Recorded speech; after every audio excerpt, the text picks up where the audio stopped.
If you wander the hills and hollers to the southeast of Kentucky, you might be lucky enough to stumble across Poor Fork and the old Pine Mountain Settlement School, in front of which lies the Metcalf Cabin. And I would be criminal if I didn't talk about James, Ambrose, and Adrian Metcalf and the slaying of infamous Confederate outlaw Captain Tom Crump. At least he said he was a captain. So the story here begins with a diplomatic turmoil. Kentucky, in spite of looking very southern, was a Union state.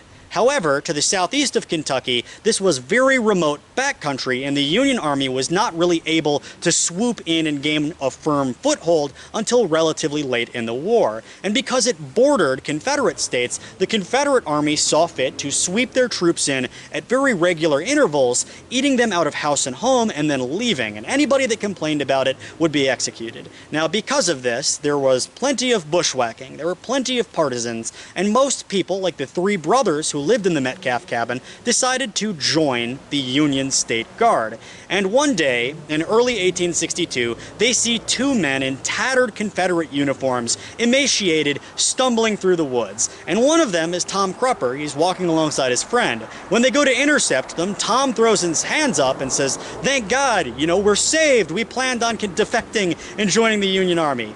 Well, the Union pursues the Confederate records, and they find that Tom Crupper is wanted for immediate execution for shooting a lieutenant in the Confederate Army around Christmas 1861. So, of course, satisfied that he's not a good-spirited defector, they send him and his buddy up to a prisoner of war camp in Ohio. After only a few months, he takes an oath of loyalty to the Union. So now, he is not Confederate, nor is he a Union soldier, and he breaks his parole immediately. They arrest him after only a few days. So he wanders away, and he's taken into jail, and he escapes. And eventually he wanders back down here. And the nearest thing I can surmise is that he fell in love with a Creech girl.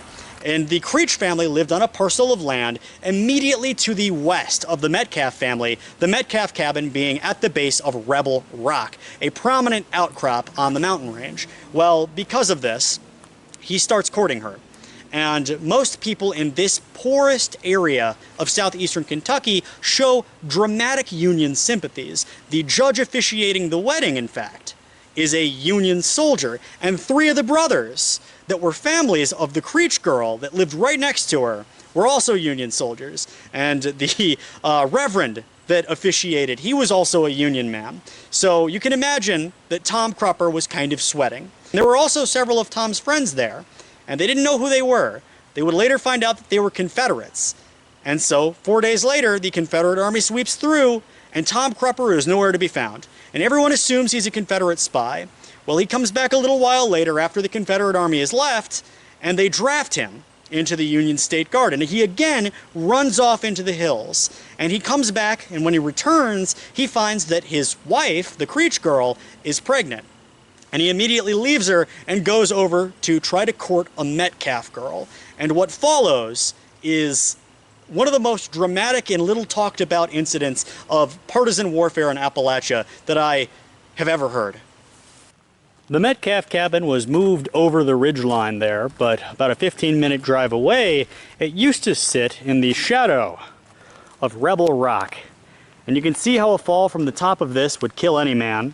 And supposedly, the Tom Crupper gang was totally wiped out here by the three Metcalf brothers. They were all buried in crevices along Pine Mountain. That is except, according to legend, or at least Metcalf family lore, for Tom Crupper himself, who, maybe because the Metcalf girl felt some sort of way about him, buried him 100 yards outside of the Metcalf family cemetery, about a 5-minute drive down the hill in the opposite direction from right here. But you can see how this rocky cliff face would have been a perfect place for an outlaw gang to hide.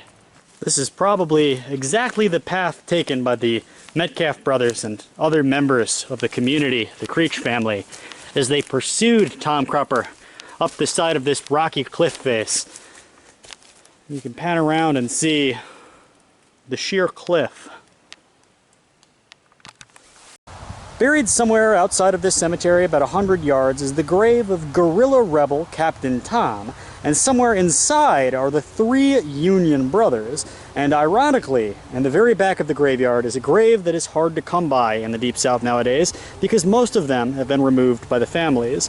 This is the grave of Jesse J. Saylor, and the reason why it's so unusual is because it lists the chapter of the Ku Klux Klan that he was serving while an officer of the law, and then in 1923 he was killed on Christmas Day trying to arrest a black man in a local mining community who had just been released from Atlanta and was drunk and disorderly.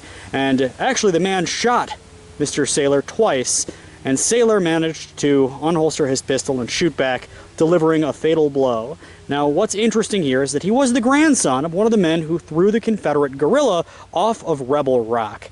And to me, that's fascinating. The cousin of J.J. Saylor, Moss J. Metcalf, was assassinated on May 22nd, 1927 by bootleggers. And this likely influenced the decision of Saylor, who's buried right next to his cousin, to join the Ku Klux Klan. The fact that he was the grandson of a man who threw a Confederate guerrilla off of Rebel Rock had nothing to do with it. In reality, for him, the Ku Klux Klan seemed to be something that was more along the lines of a prohibition force, not a specifically racist force.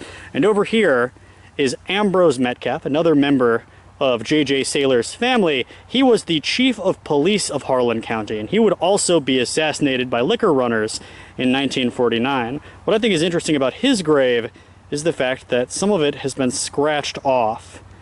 And this is the grave of James Metcalf. Born 1839, he might have actually been one of the Metcalf family who countered Captain Tom up near Rebel Rock, dying in 1919.